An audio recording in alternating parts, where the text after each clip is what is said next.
Hi guys, long time no see. I've been MIA, I know.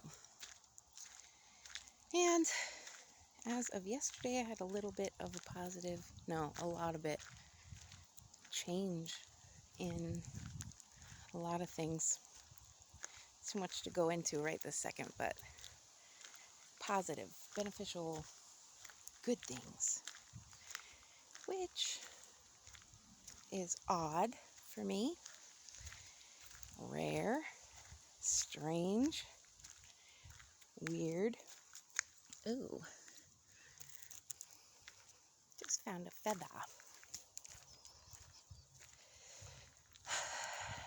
Now, I'm not like, I hate playing the pity me sympathy card. I hate that so much. Like, I keep a lot of my feelings bottled up, and I have my whole life because I just don't like bringing other people down, and I don't want to weigh people down with my problems. But then you spend your life always listening to everyone else's, and it's like,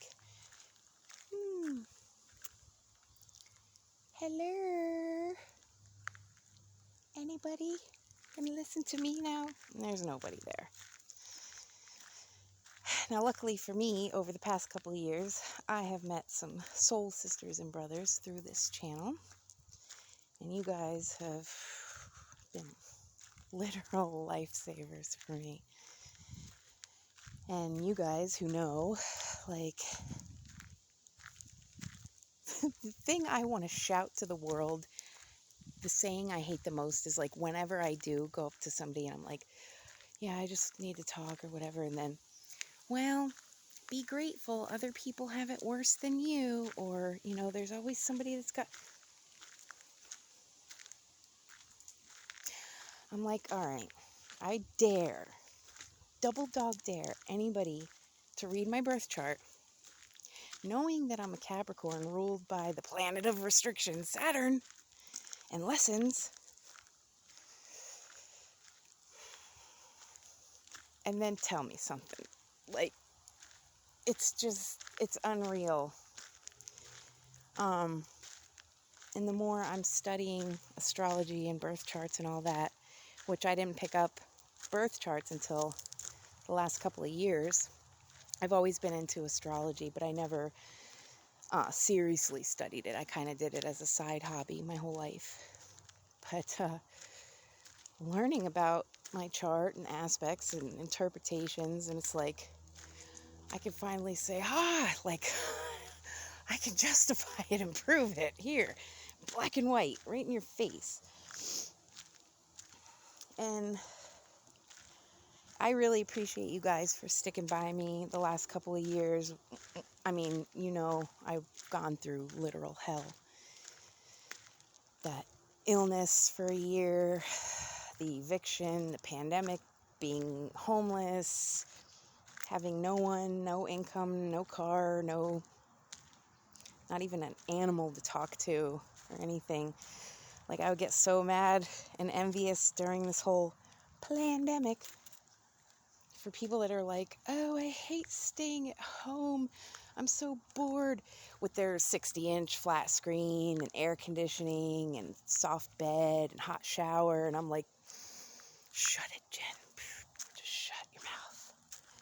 Or like, I hate the stay-at-home order and social distancing, but they have like a family of 7 and 3 animals at home and family dinners on Sundays. And I'm like,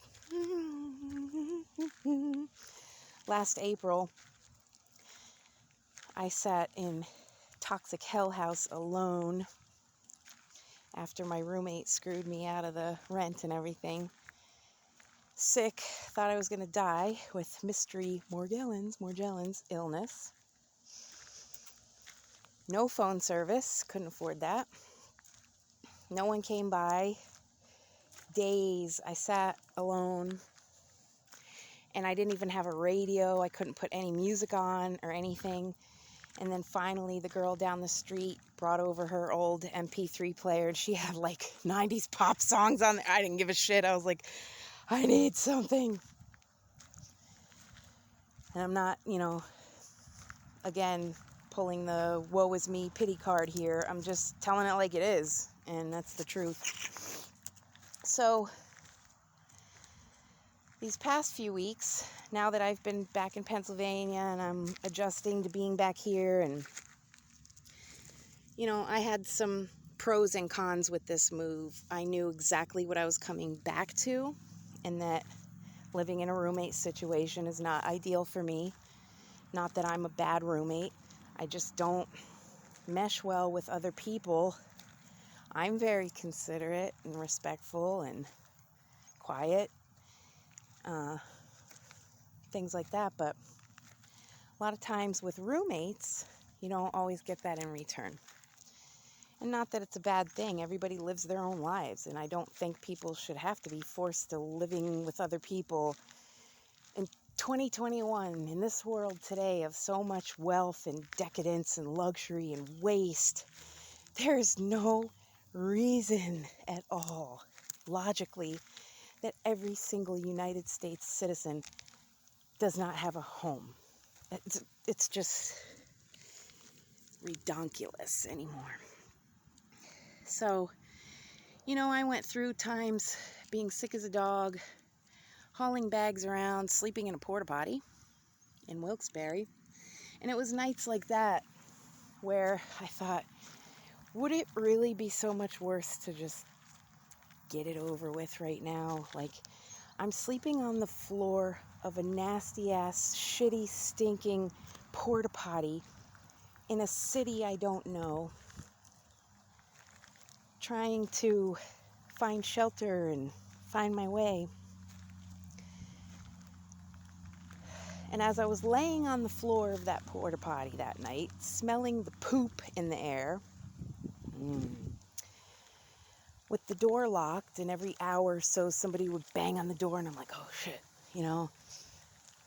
Wilkes-Barre's like a mini Philadelphia. It's like a city. So that's the only place I could go out of the rain where I could lock the door. I was alone.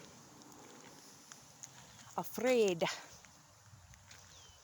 And not too much scares me anymore these days. I think once you face death, once or more than once, and come back from that experience, there's not too much left to the imagination that's really going to spook you. Because, honestly, in this life, we are born and we die. So, I was thinking, especially that night, like, wow, and I love my family. I love my family more than my own life. Always have been that way. I always put my loved ones before me, just like a good Cancer rising does. And I'm thinking, okay, my dad, my two sisters are in Florida. I've got a great aunt in Florida, another aunt in New Jersey, cousin in Pennsylvania here, my oldest son out in Illinois, where I was. And not a phone call, not an offer of help, nothing. Kind of with my family, and I'm not knocking my family again, I'm not going to talk bad, especially my mom. She passed away. I never would talk bad about the dead. And I love my mom. She was my best friend when I got older.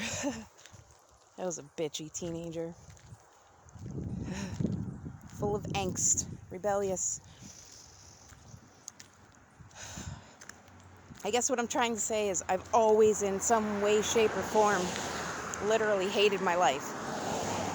And I literally, since I was a child, would ask if I was cursed or why things can never go good for me. And people would think that I was exaggerating, like, oh yeah, there's the good and there's the bad. No, it's bad, worse, and destruction for me in my life, right?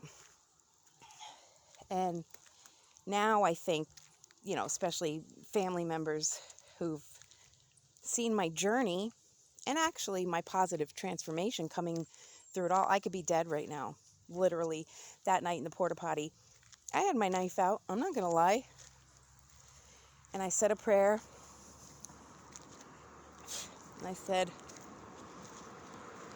something along the lines of, forgive me, but I'm backed into a corner and this time I don't see a way out.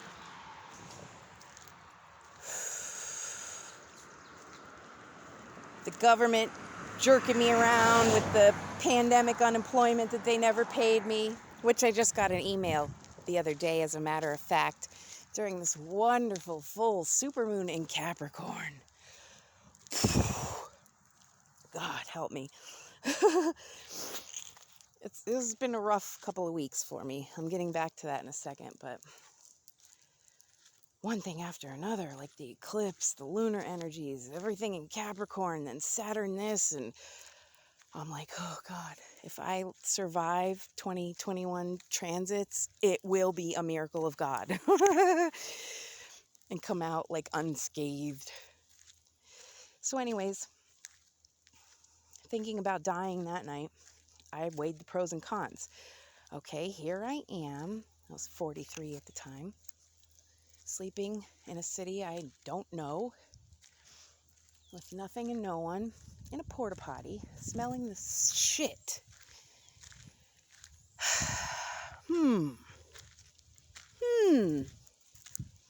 Or take my chances, suffer the karma that comes with suicide, and have to redo another life, another incarnation. Whoopity-doo. I was like, if I handled this fucking one, please bring it. That'll be cake. Cake, the next life would be. Cake. I have learned, mastered patience in this life. Standing in integrity still at 44 now. I could have easily, still to this day, I don't really care for my living situation. I don't see my boys as often as I wish. I don't have anything really going for me. Can't catch a break. Can't win for losing. But,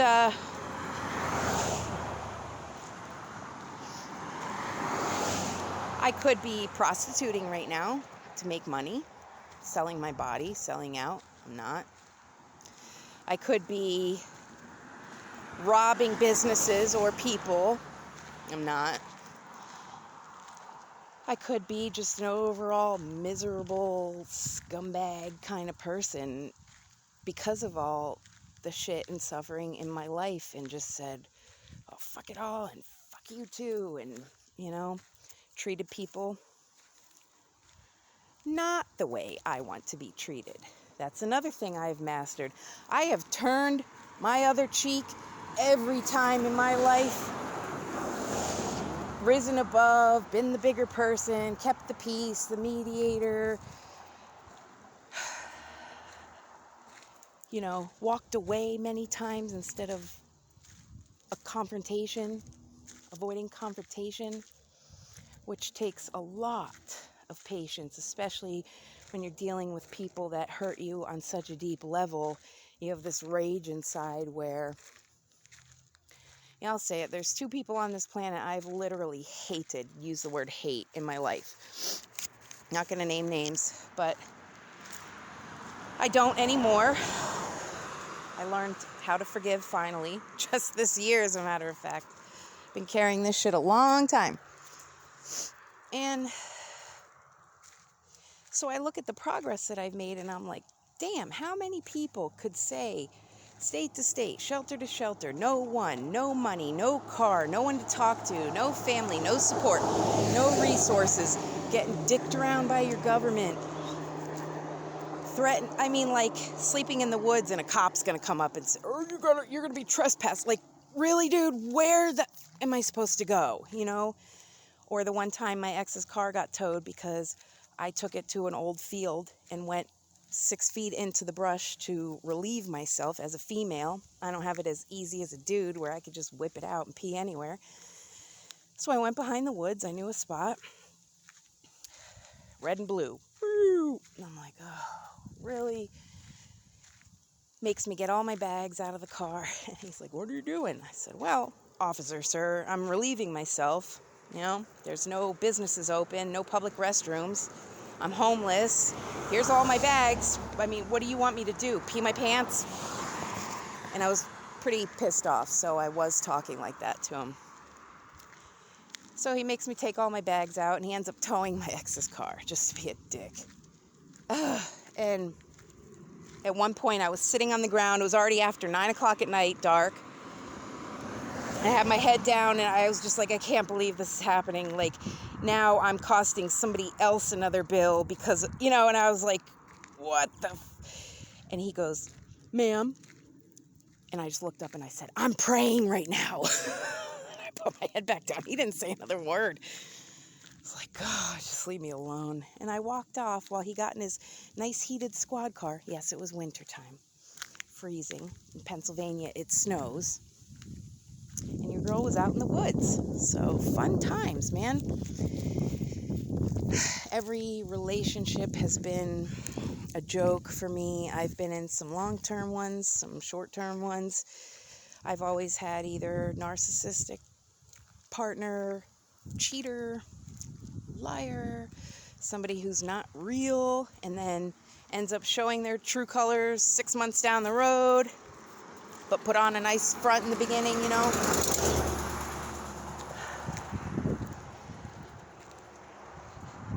My kids are scattered, the next town, another state, and ripped apart, which happened years ago, but I'll never get over because I'm their mom. And I'm like,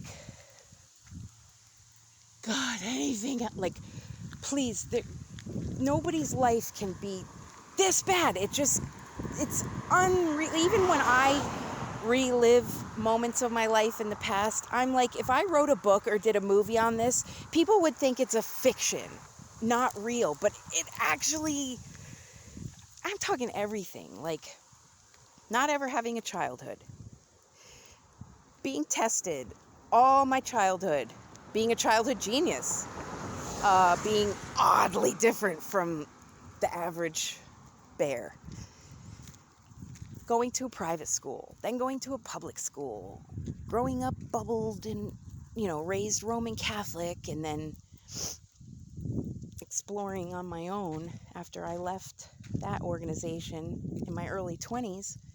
I studied world religions and theology my whole life. I always have. And I found some truths in each religious sect, but not whole absolutes. So I've kept a lifetime of searching, seeking. Why am I here? Who am I?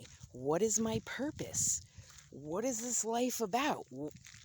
Why is all this happening to me? Like, I'm kind. I love unconditionally, and that makes for a very loyal partner. When you love unconditionally, there are no boundaries or limits. So the narcissists take advantage of that because they know it. So they're like, cast out I got you, hook, line, and sinker, because you're not going nowhere, because it's not within you. And they're correct. It's not within a person who loves unconditionally to ever set a limit or a boundary. Even in past relationships, I'm friends with 99% of these dudes still, like, not where we talk all the time or anything, but we could talk today and have a great conversation, and it's like all squashed and everything. All's fair in love and war, It's all in the past. It's all squashed. I don't hold any grudges or anything. But come on. Again, read my chart and tell me I'm not the most loyal motherfucker on this planet, I swear.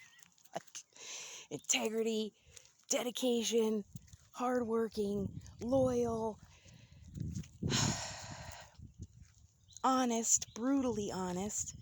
And that's how my family's always dealt with me, is because I was myself. I tried to be, I will say, when I wasn't being put in skirts and dresses and told to sit up straight and, have manners and all that.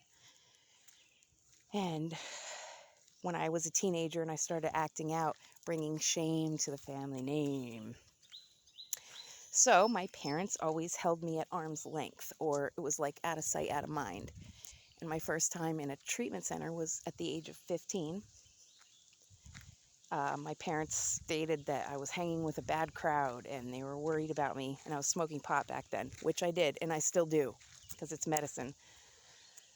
But I was in there for a month with these other troubled teens and put on my first antidepressant when I was 15 or 16, spent a life on those failing drugs. And what I realized is I have such a deep-rooted fear of abandonment because everybody's left me and have proven that over and over and over. Different aspects, different relationships and dynamics, but all the same, here I stand. I'm pretty sure I'm by myself. You know?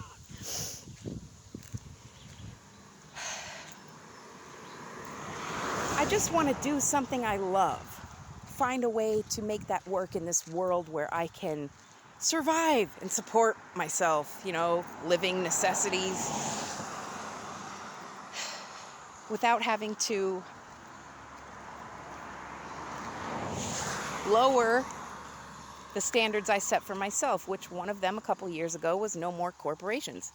I am not going to work for a corporate entity, have them tell me what I am worth per hour, and determine my workload and my schedule. And I did that all my life. I'm good. I'm done. Retail, food service. Nope, I'm good.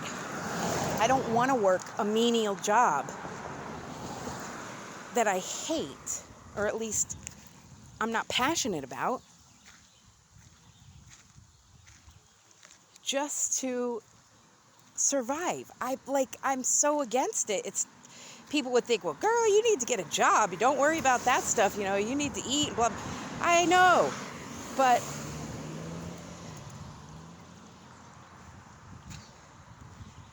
if there were resources available that helped oddly different people like me discover their purpose or their niche, where's my dad in a text, I talked to him for Father's Day the other day, and he's like, well, Jennifer, you've got the smarts. You just need a venue, like an outlet, an opportunity.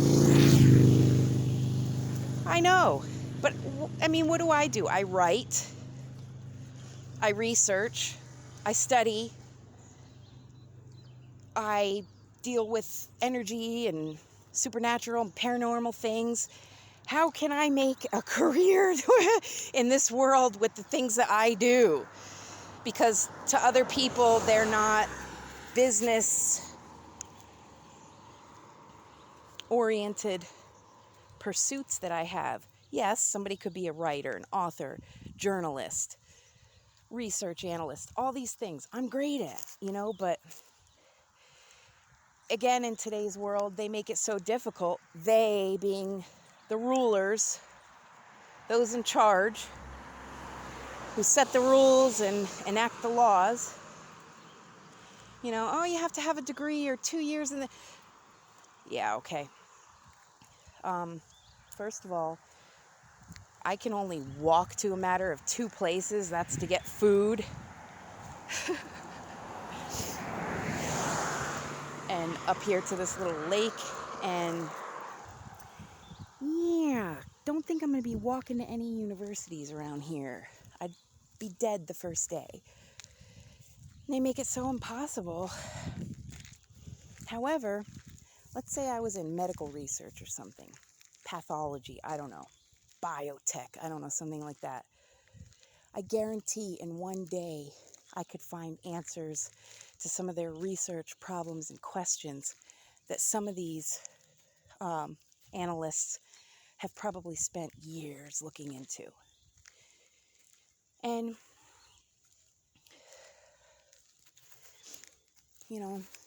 again, I don't know whether it's a Capricorn thing or a Gem thing or a Genius thing or whatever it is, but I rely on accuracy and the elimination, not reduction, elimination of error by being thorough, efficient, and trying to solve problems, not compounding problems and equations, not multiplying, not adding, not tweaking and subtracting and dividing, solving. Look at the medical field today. You go see your doctor, you walk out with a prescription of a pill. Band-Aid, slap the Band-Aid on, see you in a month. By relieving symptoms, disease and disorder are not being cured. They're only being temporarily bandaged. And those wounds, metaphorical wounds, will stay unhealed and possibly get infected. And then problems become worse and bigger. What started as a little issue has now turned into this major complication. And some people in this world, myself included, we can see multiple timelines at one time, possibilities, theories, hypothetical avenues of inevitable conclusions, whether positive or negative. A new beginning at the end of the tunnel or the end. It's one or the other. So if you look around the world today, keep cutting down trees. It's only our oxygen that we breathe. Space race to get to Mars. Why do you think everybody's in such a rush to get off this planet? Because it's headed for complete and utter destruction. Whether that is astronomical or socio-political. This world is heading towards its conclusion.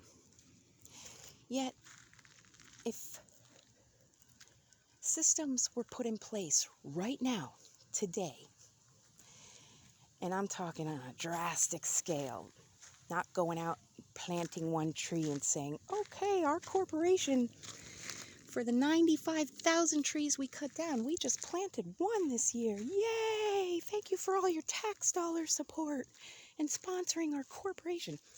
No, make the corporations pay carbon taxes for every bit they spew out in smog and pollution. They clean it up. It's called responsibility and accountability. Another thing I possess. Two things I possess. Whether that's a Capricorn thing or a Gen thing remains to be seen. Responsibility and accountability. Sincerity. I've always been the type of person, and I've hurt people in my life, and I've been rude, and I've been wrong, or angry, or said something I shouldn't have that I regret. I always took it upon myself to somehow, some way make it right. Even if all I could do was sincerely apologize or try to make it up in some way, Let's say I broke somebody's vase and it was $50, Oh, here's $10 and every week when I get paid, I'll give you a little bit more, No, you don't have to. But I want to because I like to keep the balance and everything. I don't like owing people anything. So I tend to go without before I will ask for help. That's one thing I've had to work on. I got some good practice with that. The last couple of years on my YouTube asking for PayPal donations, it's like mortifying to do that. So thank you to those of you who did help me out. You are very much loved and appreciated. And you know that, I hope. Oh, look. Oh my God, a sheep and a horse. Oh my God, are you serious? See? On these videos, man, I've caught bear, deer. Oh my God, look at him. Hi, horsey. I don't know. I've never even touched a horse in my life or gone up to one. I've ridden an elephant before, though. The bush gardens.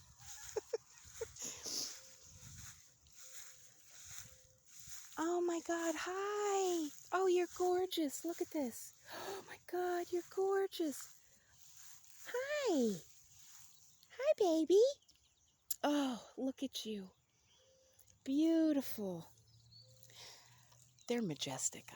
Just majestic. And there's a sheep out here. It's like Five-Finger Death Punch. Yeah, you're busy counting sheep. Hi, baby. Look, you're on YouTube. Oh my God, you're coming over here now. I gotta pet you. What do I do? Here, you wanna sniff me? I don't know what to do. You wanna sniff me? Hi, baby. No? I love animals. I always love animals, and I never hurt them. My name's Jen. What's your name? You're so pretty. Oh my God, you're gorgeous. Look at your mane. Oh, I know, those freaking flies. They keep bothering me too. Can't stand them. Yeah, you stomp that hoof and tell him, get away from me. You're so handsome. Can I pet you? Can I pet you? Or just touch you? I bet you have super powerful third eye energy, don't you? No? I thought horses had amazing third eye chakra powers. Can I touch your mane? Oh, hi, baby. You're so gorgeous. Hi, sweetheart. I don't even know how to pet a horse or anything. I don't know how to touch him, so I don't want to make him mad or anything.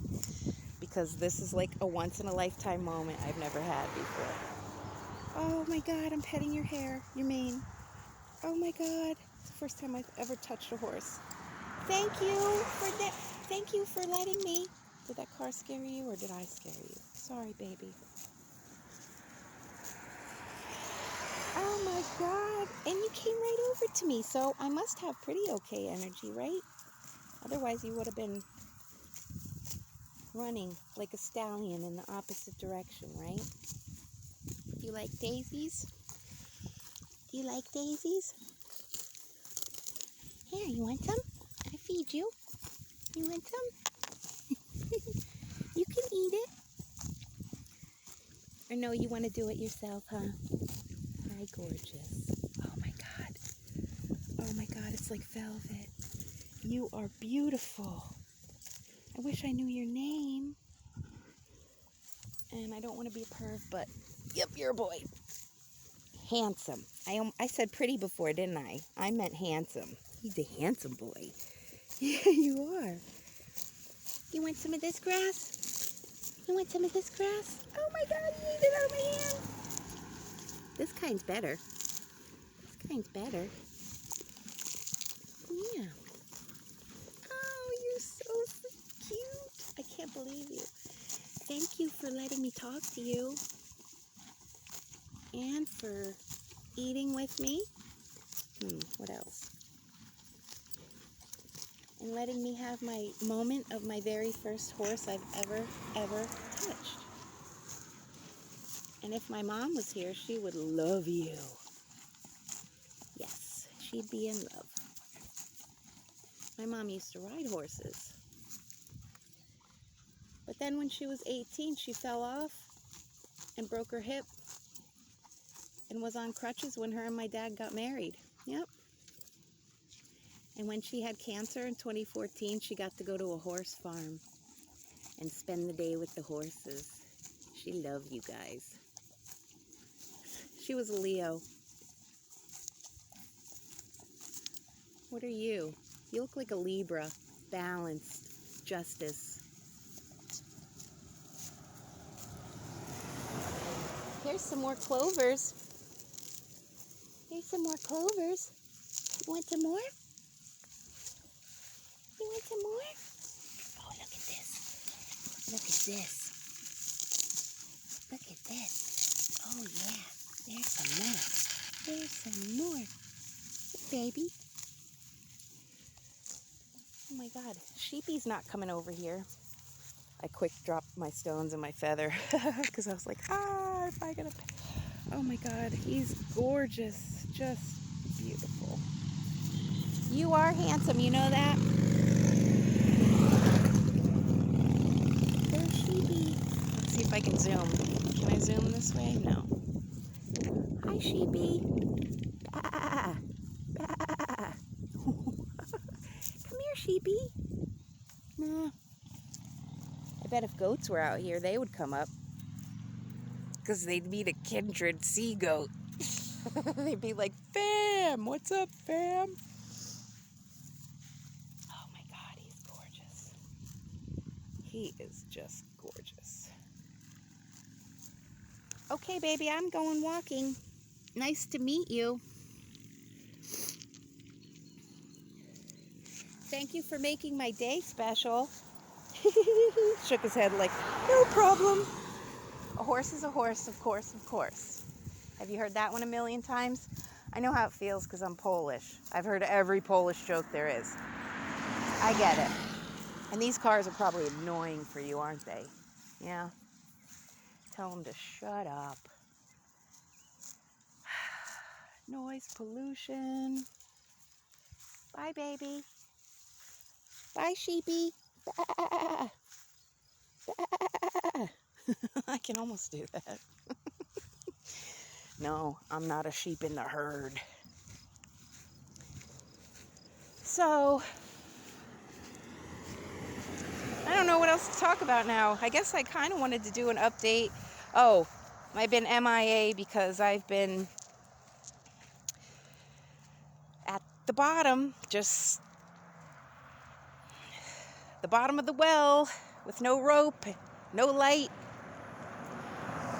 no way to climb to the top, screaming, nobody's there to hear you. And you know, I got really down in the dumps and really depressed. And I didn't want to bring that. I've done that for 2 years, just not intentionally, but I shared my day in, day out real life. And so there's 2 years of proven misery and suffering. But the great part is no one can say that I didn't do my damnedest and everything I could and got up every day and tried again. And I may not be anywhere near where I would be happy in life right now. But I know I'm not in some of those low places where I used to be. Like the floor of a porta potty. Nope. I'm breathing fresh O2. Thank you, trees.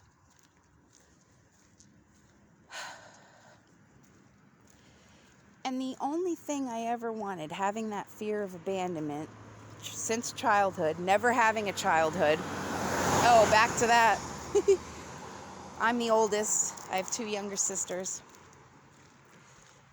My sister Amy and I are only a year and a half apart, but my sister Lindsay and I are almost a decade apart. So by the time I was in high school, she was coming home from kindergarten and first grade, and I had babysitting duty and a part-time job and school and my own personal brainiac studies. That's what I did for fun. I still do.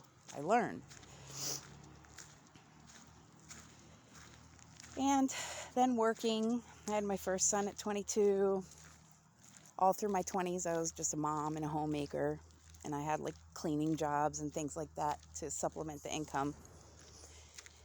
Not in a good relationship at all. My ex and I, we get along now. We're civil with each other. And I'm grateful for that because we went through some points in our past where probably if I wasn't so self-controlled as I am and have learned to be, I probably would have ended up in jail after letting my anger move my body into action against him at some points. So the fact that he takes me over to see my boys, took me to the grocery store, having little just chit-chat conversations, better than I could have ever hoped for. So I'll take that happily.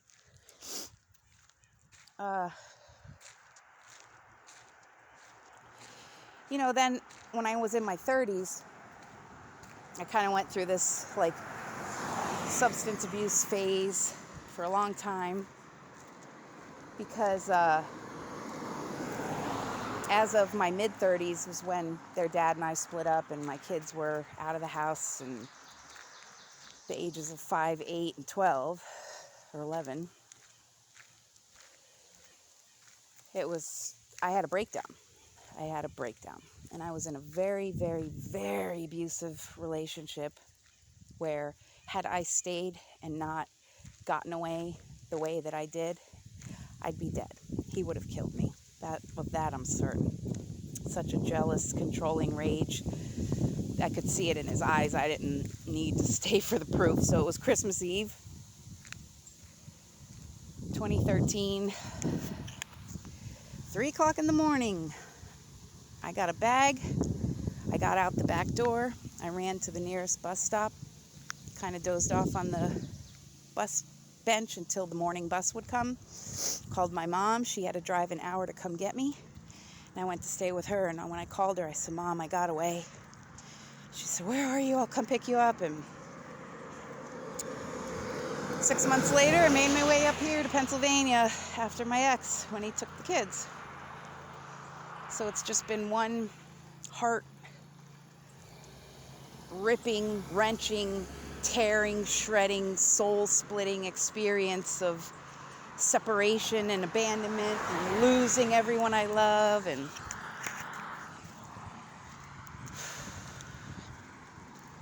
now the kids and we have a good relationship, but I'm mom. I want them every day.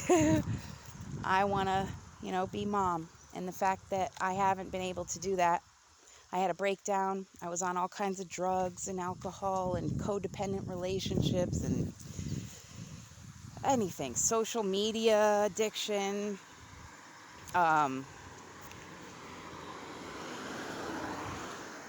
Just risky things I was doing, and I just didn't want to live. I didn't care. So I did everything to numb the pain, fill the empty void, lacking substance with a particular substance to try to fill it. Never worked. I still deal with things like that on a daily basis. Like, I got to even watch with my cannabis. If I get into much of a easygoing routine with that, I could just smoke all day and be high all day, and I don't do it to get high anymore. Maybe when I was younger, but it's the only way I can focus and concentrate to where my mind is not Rain Man for 2 seconds and I can hear myself think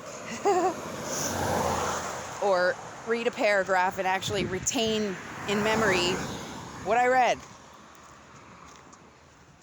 And I'm a lifelong avid book reader.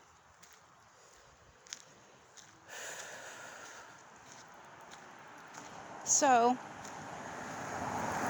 this fear of abandonment and proof of everybody usually runs screaming in the opposite direction after so long.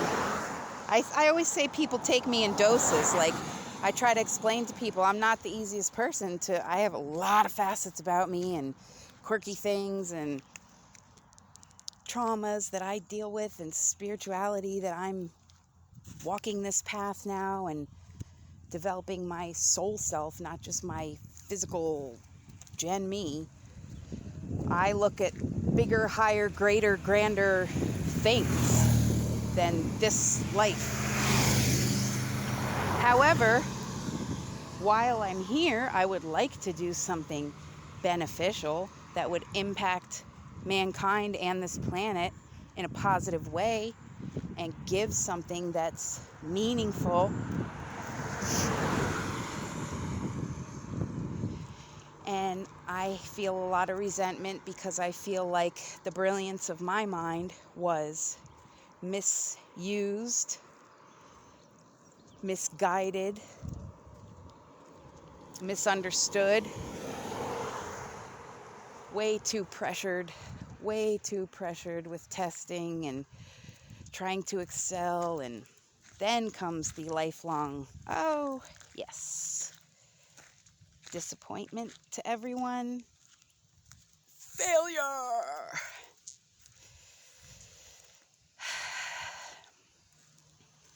Corey Taylor from Slipknot and Soul Way Firth says that. Talking about a smile. Or the one I used to practice. Not to feel like a failure. It's that fake ass smile. Everything's great. Hi, how are you? Oh, yeah. And you could be 100% authentic, but inside, your soul is dying. Like, nobody cares. Nobody cares. And that's my point. The only thing anybody, especially my family, ever had to say to me was two things. And that should have been and would have been enough. Number one, how can I help you? And number two, what do you need? Period. Without their input or opinion or judgment or, well, you should try it. You should try. Believe me, if there's something to try, Jen, the child genius Capricorn hybrid freak brainiac, has tried it. Probably more than once. But I'm just like, oh yeah, I have. Well, what about this? Yes, I have. But if someone ever gives me an option or something I haven't thought of, I do try it. And I'm like, thank you, I didn't think about that. I'm seriously super appreciative when people actually offer beneficial advice, not opinions, not judgments, not their personal experience. Or and you get the competition people that it's like, oh, I broke my ankle. Oh, you think that's bad? Oh, I broke my whole leg. And like they always got to compete and one up you. I can't stand that.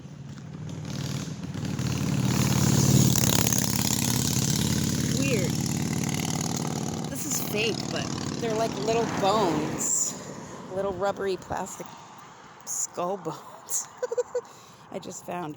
And I am a proud member of Generation X. Yep. We misfits, nonconformists, and black sheep born in the 70s. We sure are an odd bunch. You know, my generation, if you're born in the 70s, and you probably know this as well as I do, but our generation, my generation, has taken the worst beating out of all of them.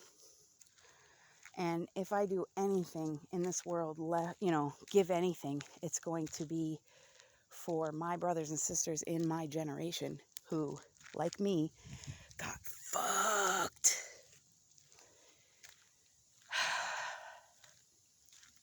Some of us are still alive to tell our stories. Most aren't.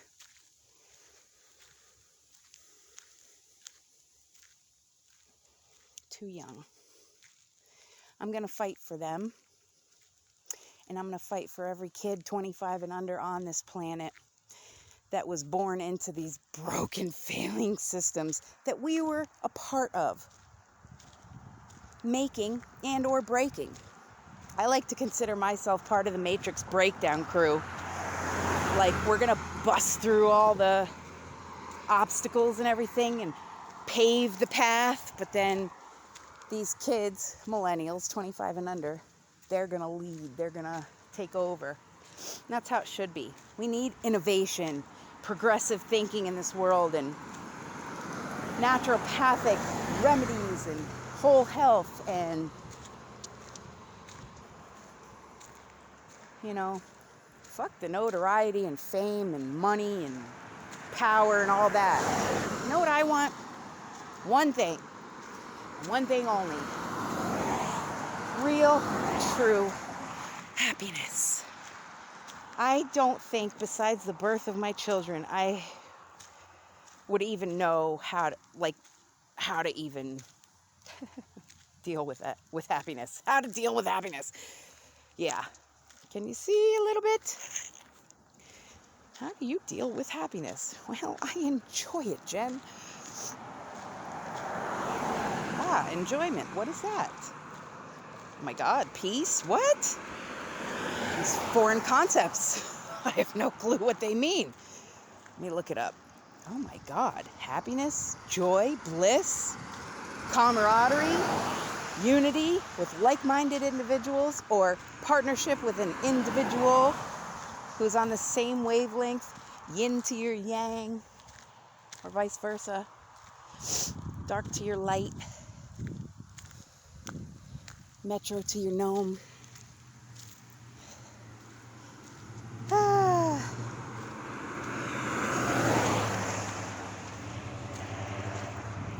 besides the traffic, it is a beautiful day.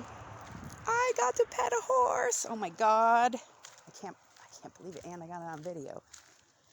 Now, I've got some things going on. Well, you know, we just had a super full moon in Capricorn. That was fun for me. Oh my God. And actually, I had a sneaking suspicion that this time something might be a little different, and there might be actually like a little present in there for me, or, you know, like, okay, this is your final exam now, so, you know, as long as you get a C or a higher, you're going to get the graduation reward or whatever.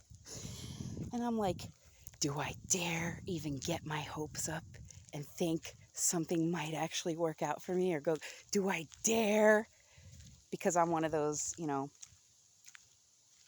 hope for the best, but expect the worst, meaning don't be pessimistic, but plan and prepare for worst case scenario, but hope and be optimistic in the best case scenario.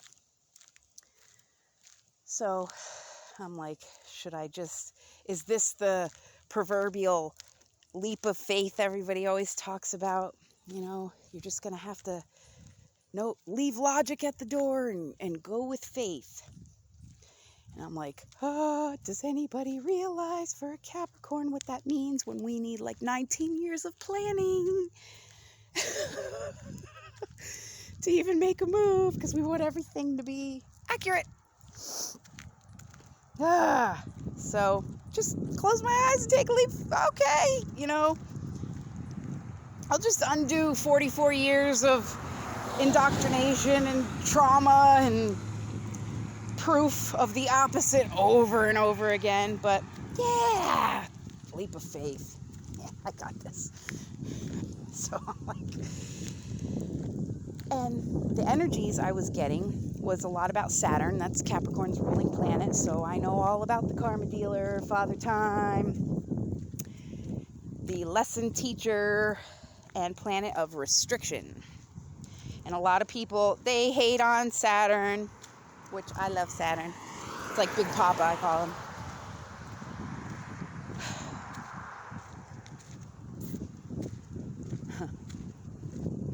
Because for anybody to not only learn the lessons, and they've been some hard, brutal lessons, pain, suffering, breaking, point of death, order from chaos, right? Well, anyone has gone through that. Saturn makes some pretty strong ass motherfucking courageous people. A force to be reckoned with. I will say that. Who are the we don't bow down type. We don't conform. I'm not going to try to fit in with the crowd to be popular or sell out to be superficial and fake.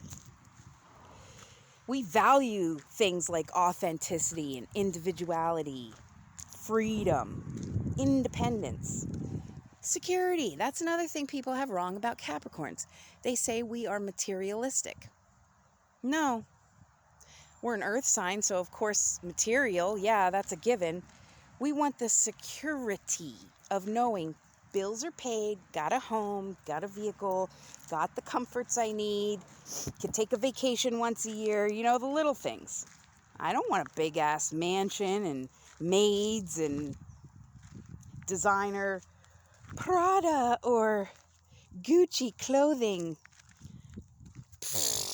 Okay, I shop at Goodwill, thrift stores, and churches that give me free clothes. And I make them last. I'm grateful for what I get. I take care of what I have.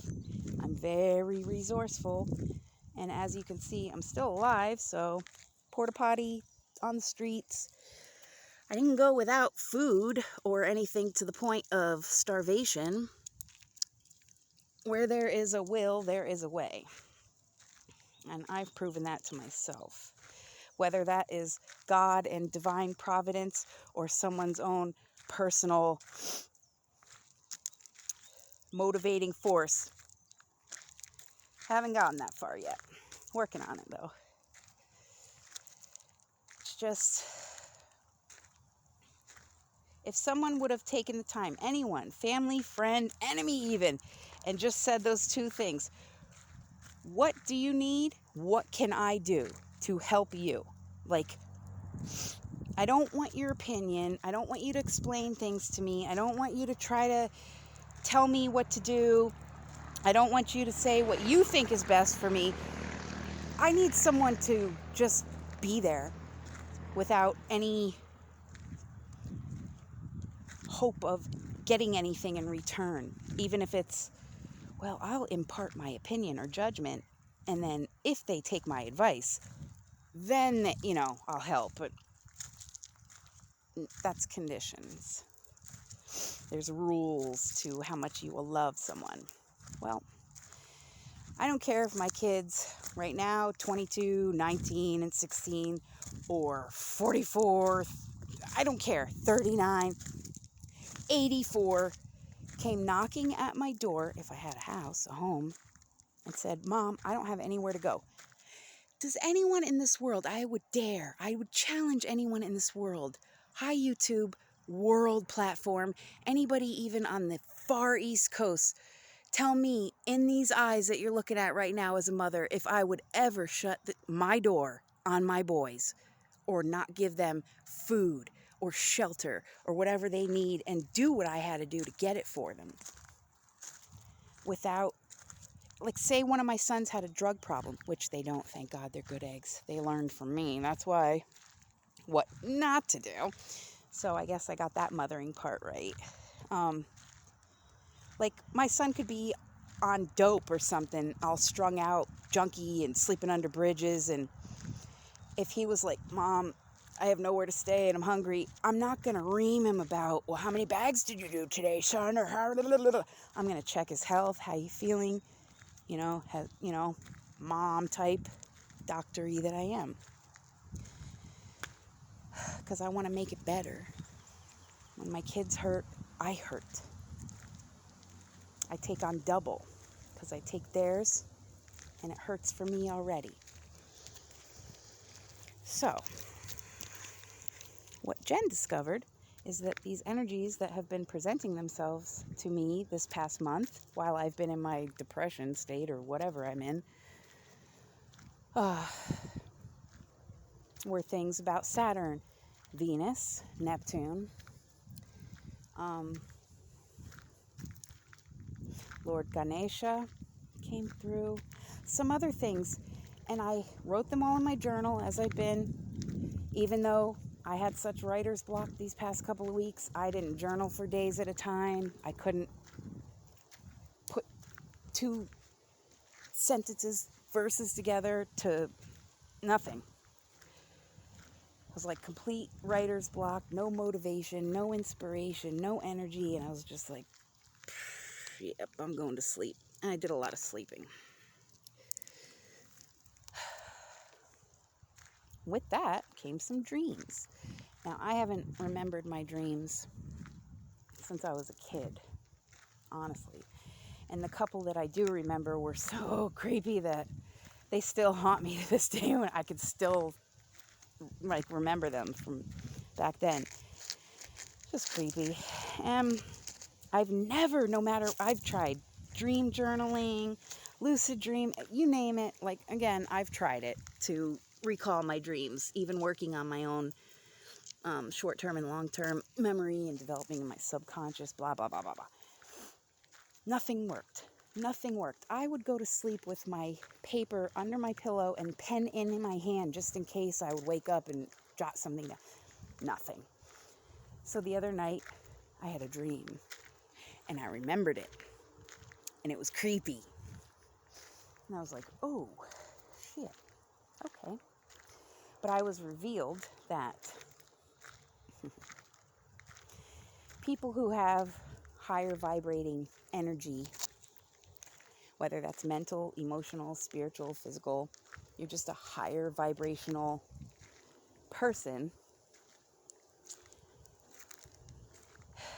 it's like a responsibility that I have to hold space and give out some of my energy to help those who cannot.